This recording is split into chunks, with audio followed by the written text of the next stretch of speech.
Hello mga katombi. Ako ay nag-grocery ho. I am so busy. Pagkagasing ko ay namili ho ako. Siyempre may tissue tayo, toothpaste.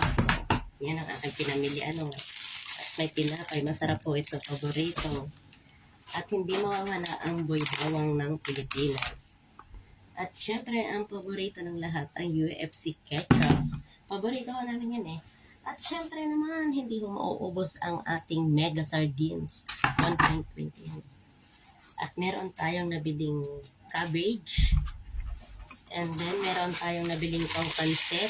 Ganyan po kami, kahit hindi ho mga okasyon, namimili kami ng pampansit. At meron tayong nabiling malagkit.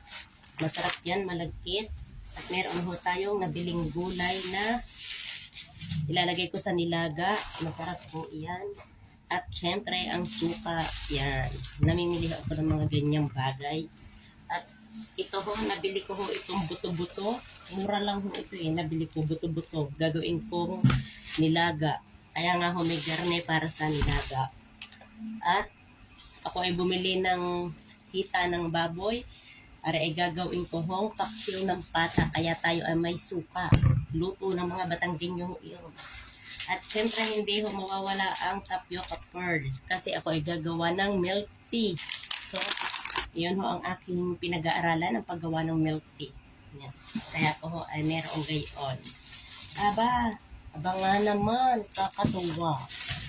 Ako ay nakabili ho ng mga seafoods dahil ngayong hapon ako ay magluluto ng tahong ni Carla.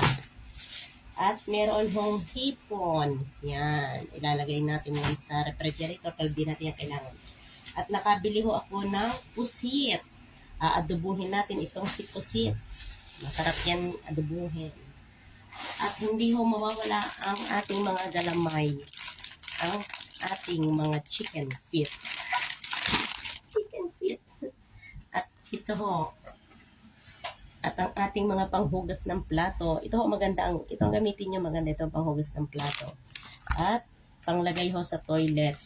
Yan, di ho pwedeng mawala yan para malinis naman at mabango ang ating smell. So ito ho ang aking grocery. Medyo madami. At ang total po nito lahat ngayon ay worth of 65 euro. At bukas pa ho ulit ako mamimili ng ibang kakulangan. Like for example is mga bigas, yung mga prutas, wala pa ako nabiling prutas. And then chicken, wala pa rin. And nakabili na rin ako ng maraming tissue. Yan lang. So for today videos is all about grocery time. Grocery time na ang inyong Billy Boy. Bye mo. Bye-bye.